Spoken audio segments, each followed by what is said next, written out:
Mesdames, Messieurs, bonsoir. Heureux, comme toujours, de vous retrouver sur votre chaîne préférée, la TFM.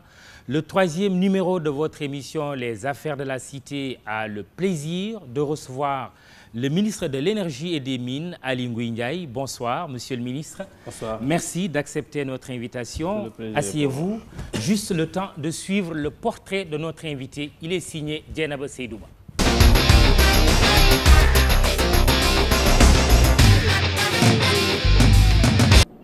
Linguère se réveille sous un ciel couvert de poussière et une chaleur étouffante.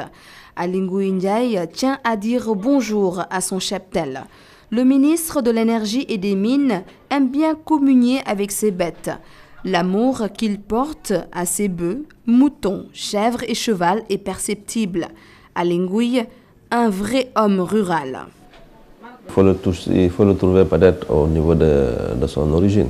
L'origine, c'est peut-être avec son papa, qui était un intellectuel, un ingénieur de la planification, sorti de l'ENA, et qui avait ce champ. Et donc, lui, il est allé au champ, toujours. Il allait au champ régulièrement, donc, avec ses jeunes frères et tout. Donc, c'est ça, il est né avec, donc, ça, il ne peut pas faire autre chose. Pour nous, en fait, c'est naturel. C'est la chose tout à fait, c'est une chose tout à fait naturelle. Ce n'est pas extraordinaire pour nous, parce qu'il a vécu dans ça, il est né dans ça, il a vécu dans ça. Donc, étant même au lycée et tout, il allait toujours au champ. Il avait son champ aussi. Et il mangeait là-bas. Et sa maman même m'a raconté, en fait, c'est elle qui allait, elle allait toujours au champ. Ça fait plus de 9 km, elle marchait avec le bol de riz, je ne sais pas moi, le déjeuner sur la tête pour aller amener le manger au champ. Donc, il est né dans ça, donc il ne peut pas faire autre chose. C'est naturel. Natif de Linguère, Aly Ngouille Ndiaye est ingénieur en génie civil, diplômé de l'école polytechnique de Thiès. Le ministre de l'Énergie s'est également formé à l'Institut de technologie à Chicago. Fils d'un ancien maire de Linguère, Aly Ngouille est resté fidèle à son terroir et à ses amis d'enfance. C'est un monsieur à qui on a fait presque le cycle élémentaire ensemble. Depuis lors, il n'a pas hésité vraiment à nous regrouper, à faire de nous des amis qu'il ne relâche jamais. Socialement, il est bien égaré. C'est un homme qui ne néglige pas l'individu dans tous les plans. Au point de vue économique, au point de vue social, il partage ses idées, ses sentiments avec tout le monde. C'est un individu aussi, si tu le vois à la première vue, vraiment qu'il te sourit, il te remet vraiment l'air d'une enfance très, très partagée. Donc c'est un type qui vit dans son entité et qui partage toutes ses idées avec ses semblables. Et je peux dire que c'est un homme entier. Avant qu'il ne soit ministre, Aly Ngouille Ndiaye s'est beaucoup impliqué dans les affaires de la cité. Il a traversé tout le Djolof. Je l'ai accompagné dans des villages très éloignés et on a mis en place des unités de transformation dans ces villages. Il y en a à Warkhor, il y en a à Dara, il y en a un peu partout. Mais particulièrement à Linguère, il a mis l'accent ici, il a beaucoup aidé les femmes. Aly Ngouille Ndiaye, un monsieur agriculture. Le travail des champs, il en fait son cheval de bataille. La consommation locale, une priorité.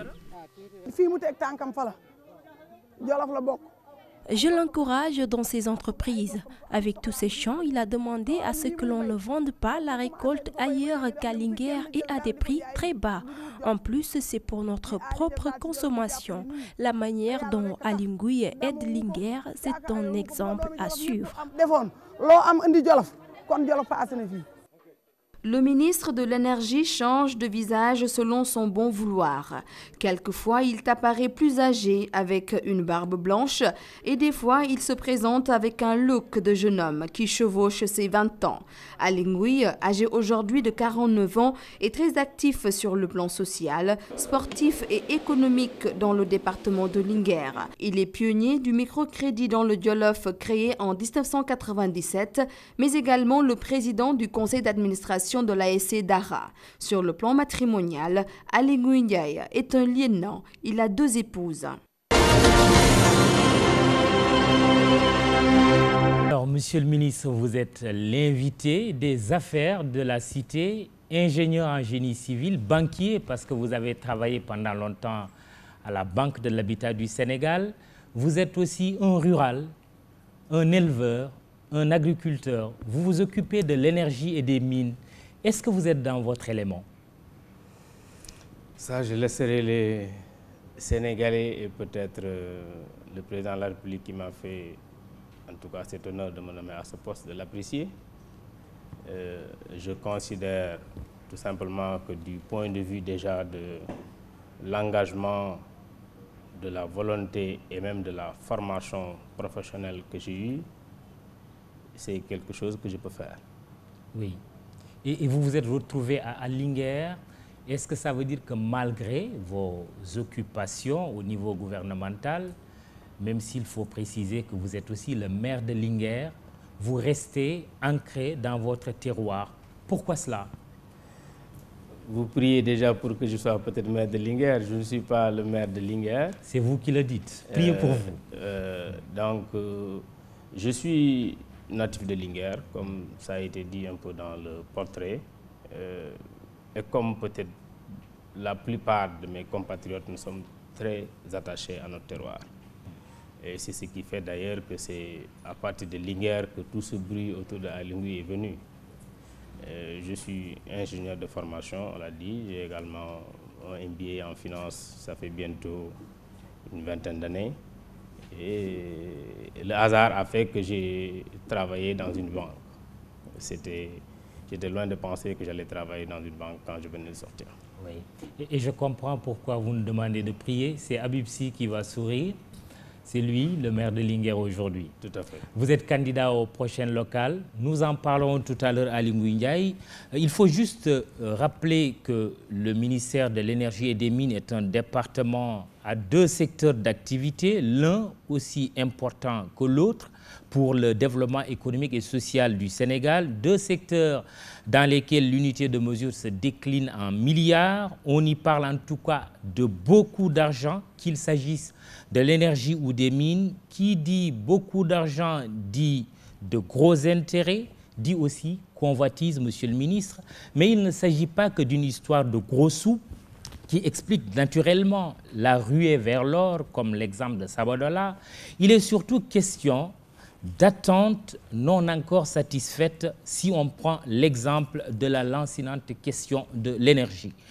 Quel type d'énergie il nous faut dans un pays, le Sénégal, inondé d'eau et de soleil? Pour ne citer que de ces deux sources énergétiques, les ménages et les entreprises souffrent encore et toujours des fréquentes coupures de courant avec leurs conséquences désastreuses, aussi bien au plan économique que social. Monsieur le ministre, inutile de dire que vous êtes interpellé, mais surtout attendu. Reste à savoir si vous serez entendu par les Sénégalais qui nous regardent ce soir. Ce public que nous remercions au passage pour son déplacement ne manquera pas non plus de vous poser des questions sur les problèmes qui préoccupent les Sénégalais. Qu'est-ce qui est fait aujourd'hui, monsieur le ministre, pour régler le problème de l'électricité, si on suppose que le plan Takal, cher au président Abdoulaye Wade et au ministre de l'Énergie qui vous a précédé, Karim Wade, vous l'avez dit déjà, ce plan Takal, vous n'y croyez pas? Merci Mamoudou. Vous savez, lorsque le président Macky Sall, le 25 mars 2012, a été porté au pouvoir par les Sénégalais, cette période et celle qui l'a précédée à presque 2 ans auparavant était une période assez difficile pour les Sénégalais.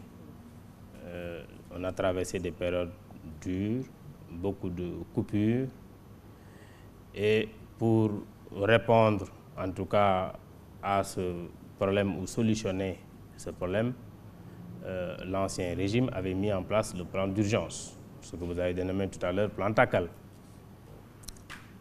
Cela a eu certes des effets positifs, en ce sens qu'il y a eu de la lumière, mais également beaucoup d'effets négatifs quand on considère le coût.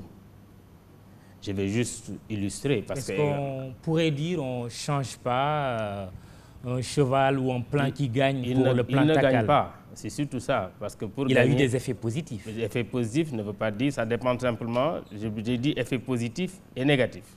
Très bien. Posez les deux. Effet positif parce que j'ai dit vous avez la lumière, effet négatif c'est à quel coût? Parce qu'aujourd'hui, vous avez entendu l'année dernière, même le 1er mai, l'adresse du chef de l'État, c'est presque 160 milliards. Quand on considère les subventions qui ont été données à la Sénélec, la TVA et autres non payés, 160 milliards que cela nous a coûté. En une séquence de quoi? Combien? Ah non, non. Ah non, non. Pour maintenir les prix, c'est beaucoup plus que beaucoup de budgets actuellement. Vous prenez le budget de la santé, vous prenez d'autres budgets, ils sont loin de ce montant. Donc, ce n'est pas aujourd'hui une opération durable. Et quand on investit dans l'énergie, on est obligé d'investir dans la durabilité. Pourquoi ça ne peut pas être durable? Parce que déjà, il y avait des problèmes dans le mode de production de l'électricité.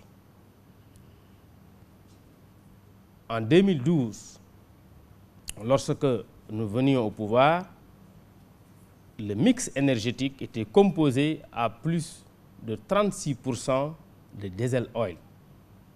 Mix énergétique pour le commun des mortels. Le mix énergétique, en fait, le mix énergétique, c'est plus ou moins, pour un langage profane assez simple, c'est les différentes proportions qu'il y a dans le coût dans les façons de produire l'électricité. Parce que nous produisons l'électricité avec le fioul lourd, avec le diesel oil, donc disons peut-être même gasoil, ça peut être plus simple, c'est beaucoup plus proche de ça. Avec l'hydroélectricité, ça veut dire l'électricité qui vient des barrages, avec le solaire, donc c'est ça qui fait ce mélange. Les coûts de production ne sont pas les mêmes et varient selon le mode de production. Le diesel oil est réputé le plus cher, donc qui constitue pour notre pays l'essentiel de la production. À côté du diesel oil, l'autre élément par ordre de décroissance qui vient après, c'est le fioul lourd, 33% plus 49%. Ça fait 82% de notre production d'électricité. Et qu'est-ce qui est fait aujourd'hui pour avoir la lumière, mais aussi pour amenuiser, pour ne pas dire annihiler les effets négatifs dont vous avez parlé tout à l'heure? Justement. Donc, quand le problème s'est posé, donc j'allais d'abord arriver en séparant d'abord l'aspect production. Donc, on produisait de l'électricité à un coût excessivement cher et nous savons que ce n'est pas tenable.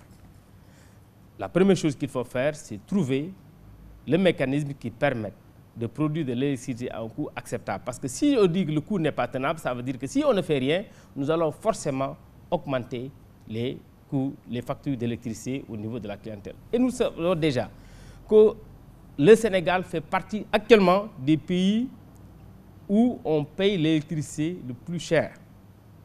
Quand je considère aujourd'hui les autres pays, en tout cas limitrophes, et même des pays développés, on ne peut pas développer l'industrie avec ces coûts d'électricité. Vous allez les baisser? On est obligé de les baisser. C'est pourquoi le président de la République, nous sommes obligés de les baisser. À combien pour être concret? Non, on est obligé de baisser les coûts de production.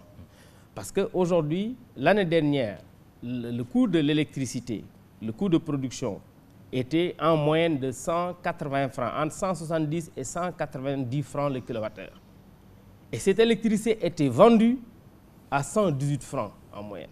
Donc vous voyez le gap, et ce gap est financé par la subvention. Donc ce n'est pas tenable. Qu'est-ce que nous avons fait? Quand nous sommes venus d'abord, la première chose qui a été faite, c'est de rassembler tous les techniciens, tous les experts, les consommateurs qui ont eu à travailler dans ce fameux plan Takal, un atelier, et qui en tout cas a donné ses résultats, qui sont à peu près ceux que je viens de dire, que le plan n'était pas tenable. Il fallait changer. Et nous avons été instruits par M. le Président de la République pour changer d'abord le mode de production de l'électricité. Et nous sommes déjà dans cette lancée.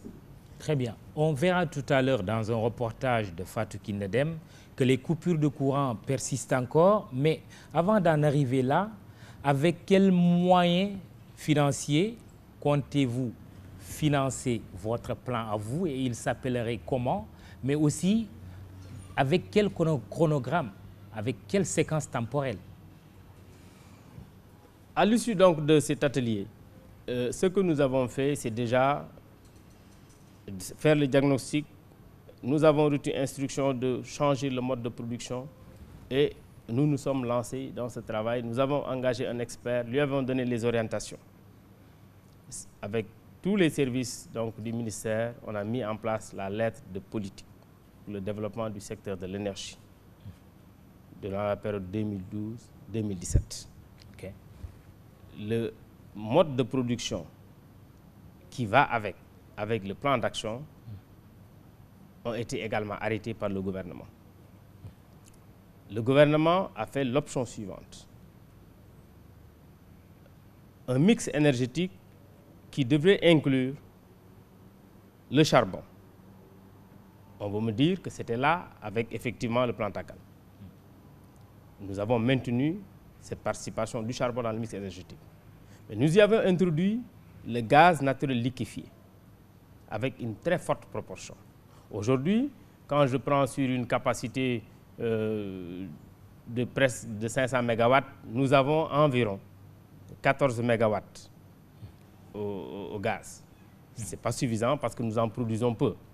Donc nous voulons, à l'horizon 2017, avoir 26 à 35% de gaz naturel liquéfié dans notre mix énergétique. Et vous allez mettre autant de milliards que devait engloutir le plan TACAL. On avait parlé d'1 millier de milliards de francs CFA. L'approche a changé. Ce sera combien avec vous? L'approche a changé. Oui. On peut même avoir un montant supérieur. On l'aura? On peut l'avoir. Parce qu'en fait... La question est précise. Non, la réponse sera plus précise. On va l'avoir parce que tout simplement, l'approche a changé. Ouais. Dans l'approche qu'il y avait dans le plan TACAL, déjà, on avait 210 MW supplémentaires au fût lourd que le Sénégal allait investir, donc allait s'endetter pour l'avoir. Nous avons non seulement arrêté ça, donc nous avons arrêté cette production au fût lourd, et deuxièmement, nous avons laissé cette initiative au privé. Donc le Sénégal ne va pas s'endetter pour produire cette électricité. Nous préférons, s'il y a un endettement, qu'on le fasse sur le réseau, et sur le transport, sur la distribution. Avec quels privés nationaux ou encore étrangers? La porte est ouverte à tout le monde. Il se trouve que les moyens qui sont généralement requis ne sont pas facilement des moyens accessibles aux locaux. Mais bon, nous sommes disponibles à ouvrir la porte à tout le monde. Vous avez le devoir de le changer. Bien sûr. La préférence nationale. Non, on n'a pas de problème de préférence, mais c'est les nationaux qui n'ont pas ces moyens. Parce que il faut les aider. Il faut les aider. Oui, il faut les aider. C'est pourquoi je dis, nous, ce qu'on peut faire actuellement dans l'aide, c'est l'ouverture. Mais aujourd'hui, déjà, le gouvernement du Sénégal a décidé de ne pas s'endetter pour ça. Ça c'est clair. On laisse les privés chercher l'endettement, que ça soit justement rémunéré. Les Sénégalais également qui sont dans l'énergie, parce qu'il y en a qui sont dans l'énergie depuis très longtemps. Ils ne peuvent peut-être pas démarrer par des centrales de 150 à 200 MW, mais ils peuvent peut-être démarrer avec des centrales qui sont à leur taille. Très bien. Les coupures de courant, on en parle toujours, elles sont toujours là, elles ne sont pas parties. Elles sont même devenues intempestives. Illustration, le quartier Ouest Foire, c'est un reportage de Fatou Kinedem Hamza Diallo pour les images.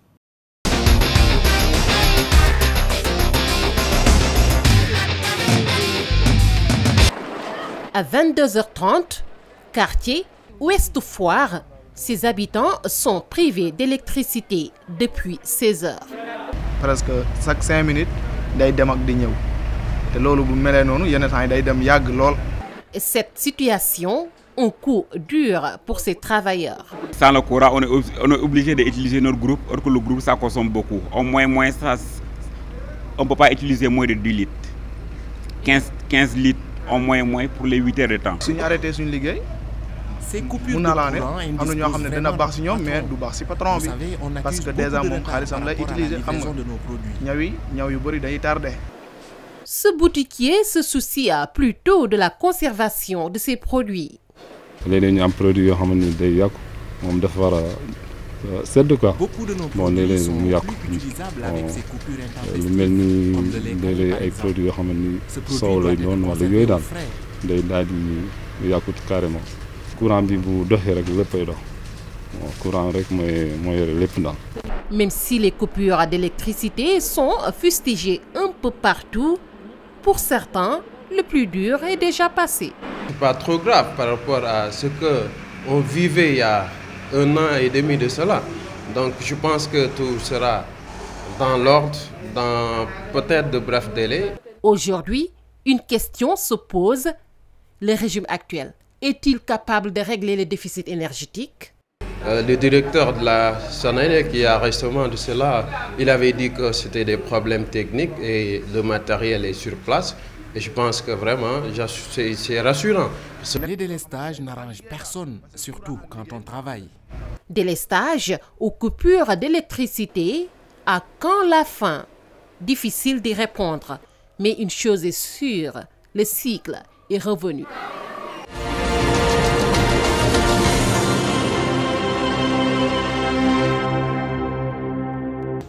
Monsieur le ministre, une coupure de courant de 16h à 22h avec un retour, il faut le dire, dans ce quartier d'Ouest Foire à l'ère de la bougie ou de la lampe tempête.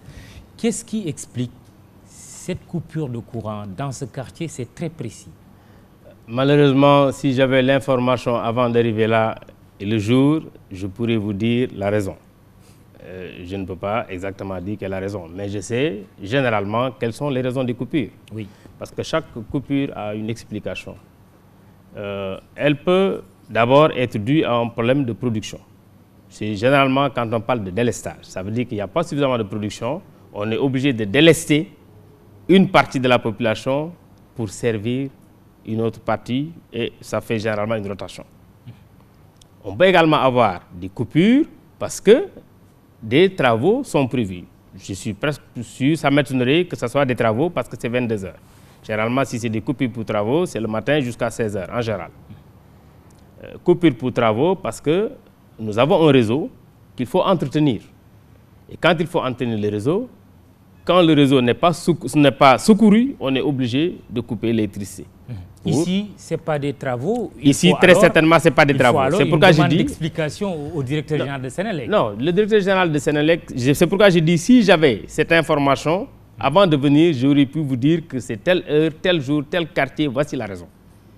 Donc vous avez dit 22h30 à la Ouest Foire, c'est possible. Ça peut être également dû à un défaut. C'est-à-dire, dans le réseau, à un moment donné, on n'a pas de problème de production, il y a suffisamment de production, mais il y a un incident qui s'y passe.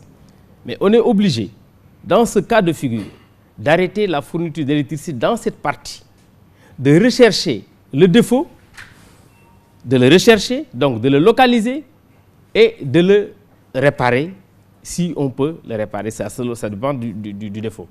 Il est arrivé, je me rappelle l'année dernière, quand on venait d'arriver, surtout pendant la saison des pluies, que les gens, la Senelec a localisé des défauts sous des endroits où on avait construit. Et on est obligé d'enlever, parce que vous savez, les Sénégalais, chacun aime bien, devant chez soi, faire une dalle, faire autre chose. Et le plus souvent, c'est des câbles qui passent là-bas. On est obligé, s'il y a un défaut qui est localisé là-bas, d'enlever cette partie de la construction, de faire. Donc, c'est difficile de vous dire que ce défaut survenu à Ouest Foire, ou en tout cas ce problème, voici telle est la raison, sans pour autant l'avoir analysé au préalable. Très bien. La parole au public, il y a d'abord les étudiants de l'ENSUD qui assistent à cette émission, mais aussi le syndicat des pétroliers, le CNP, la CNES et d'autres syndicalistes, notamment du Sutelec, qui vont nous rejoindre tout à l'heure. La parole à vous, au niveau du public, sur l'électricité et ses coupures de courant. Bon, je désigne Déthié Fall et puis ce sera les autres. Bonjour, monsieur le ministre. Merci, Mamadou Ibra, de nous avoir invités sur ce plateau pour participer sur cette problématique nationale, une problématique qui, en partie, concerne également le développement du pays. Nous, en tout cas, au niveau du patronat, au niveau du CNP, ça revient le plus souvent dans nos discussions. Parce que, comme vous le savez, les entreprises, la majeure partie des entreprises, dans leur coût de production, il y a l'électricité qui occupe une bonne partie. Et déjà, on est confronté à des problèmes de disponibilité. Quand on parle de disponibilité en termes de quantité, mais également en termes de qualité, mais également à des problèmes de coût. Je donne un exemple très simple. Monsieur le ministre sait bien ce dont je parle. Pour ce qui est des industries qui sont à des niveaux d'utilisation de plus de 4000 heures par an et qui sont par exemple dans le tarif longue utilisation, il y a deux tarifs, le K1 et le K2. Le K1 aujourd'hui qui est de 72,99 francs et le K2 qui est de 116,79 francs. Et en plus de cela, il y a la prime fixe de 116 516 qui vient s'additionner au kilowatt et qui constitue à la suite une facture extrêmement salée que les entreprises doivent supporter et qu'ils doivent imputer à leur coût de production, ce qui pose par la suite un problème de compétitivité. Il est clair que d'ailleurs à l'interne, il y avait même un plan d'effacement que la Sénélec avait initié, demandant aux entreprises de les accompagner pour permettre aux ménages d'avoir beaucoup plus de disponibilité, mais se pose également pour les entreprises qui ont des groupes électrogènes et qui peuvent avoir une autonomie de production d'électricité, le coût donc, de production de cette électricité au kilowatt-heure. Donc un problème très complexe auquel on est confronté et effectivement auquel il faudrait faire face. Je pense qu'avec les projets que la Sénélec a, ce serait très bien pour les entreprises qu'on réfléchisse sur un glissement qui nous permettrait à terme de réduire donc ces coûts de l'électricité. Parce qu'il y va de la compétitivité de nos entreprises au plan national, mais également dans un monde de globalisation, de la compétitivité de nos entreprises sur le plan mondial. Très bien. Merci Déthié Fall du CNP. Les autres peuvent se préparer. On va juste donner la parole à Monsieur le ministre sur l'interpellation de Déthié Fall du Conseil national du patronat qui demande est-ce qu'il est possible de baisser les coûts de l'électricité pour ce qui concerne les industries pour leur permettre d'être plus compétitives. Pour le moment, je dis non. On ne peut pas aujourd'hui nous engager à une réduction du prix de l'électricité. Par contre, on s'engage à une réduction du coût de l'électricité. C'est différent, en tout cas du coût du point de vue du producteur. Et ça aura quoi comme impact pour une entreprise sénégalaise qui souffre et de ces coupures et aussi... Mais déjà, quand nous réglons le problème déjà le problème du coût, ça règle tout de suite le problème de qualité dont il parle et de disponibilité. Parce qu'ils ont dit, effectivement, il a dit, et je suis d'accord avec lui, quand il dit nous avons des problèmes de disponibilité d'électricité, c'est un peu les revers de ces coupures. Ouais. Effectivement, quand une entreprise est en production et que subitement il n'y a pas d'électricité, je pense qu'effectivement ça pose des problèmes. Mais lui-même, il le sait. Je pense que la situation que les industriels sont en train de vivre n'est vraiment en aucune manière comparable à ce que les entreprises ont vécu. Je pense qu'aujourd'hui, beaucoup d'entrepreneurs ne mettent plus le groupe électrogène ou des fois oublient même d'acheter en tout cas du gazole pour le groupe électrogène parce que quand même, ils ont généralement le jour, en général, il n'y a pas de problème d'électricité, généralement. Parce que nous avons, quand je prends la courbe depuis le début de l'année,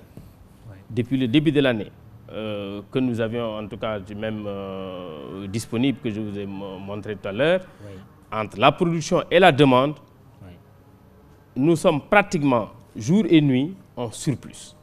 Mais le jour, nous avons une marge très importante qui peut même varier jusqu'à 70 MW de disponible qui n'est pas utilisé.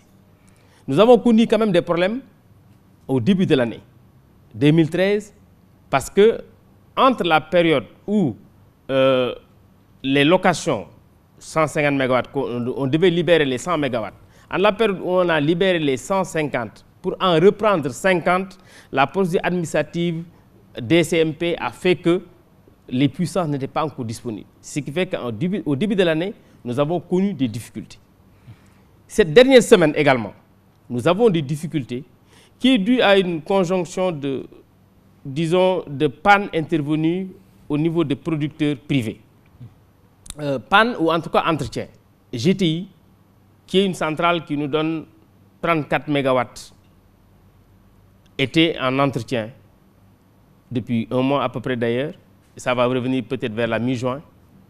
Nous avons perdu au niveau de Manantali un groupe qui nous fait 12 MW. Et nous avons également une autre centrale qui fait 17 MW. Si vous regardez globalement, ça fait presque 60 MW qu'on a perdu ces derniers jours. Ce qui a fait d'ailleurs... Pour une demande de combien qui peut satisfaire tous les besoins? 60 MW sur environ 4. Hier, par exemple, je sais qu'on a eu à un moment donné, parce qu'on a perdu à un moment donné une machine qui faisait 17 MW hier nuit, donc en pleine production.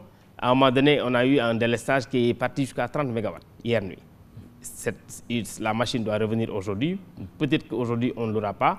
Mais ça, c'est des aléas de la production. Qu'est-ce qui explique cela? C'est des machines obsolètes? Non, ce n'est pas forcément des machines obsolètes. Vous savez, je prends le cas de GTI.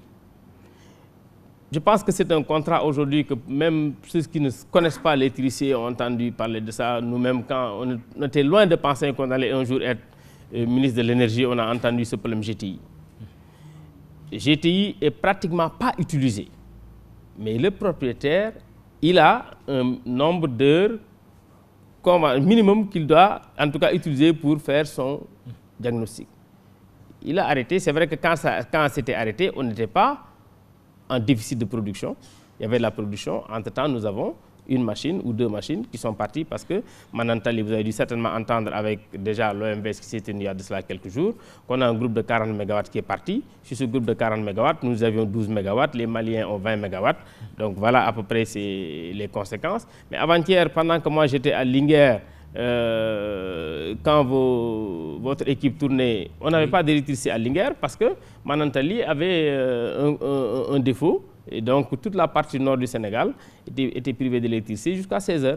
Donc, c'est des aléas qui peuvent arriver. Mais, et puis, s'il y a, en tout cas, c'est pas... La Sénélec, pendant longtemps, ne programmait même pas les entretiens de ces groupes, comme aujourd'hui le directeur général est en train de le faire. Mais en même temps, qu'est-ce qui empêche un gouvernement responsable de dire aux Sénégalais, à partir de telle date, vous n'aurez plus de coupure de courant? Non, c'est pas de dire, on ne peut pas dire, enfin moi en tout cas, moi je suis un ingénieur, je ne suis pas un théoricien. Je ne peux pas dire aux Sénégalais qu'à partir de telle date, vous n'aurez pas d'électricité, vous n'aurez pas de coupure. Je ne dis pas que ce n'est pas possible, mais ça demande des moyens que nous n'avons pas. Non, oui. Ça demande des moyens que nous n'avons pas. Parce que ça veut dire, aujourd'hui, d'abord pour la production, au moment où je parle,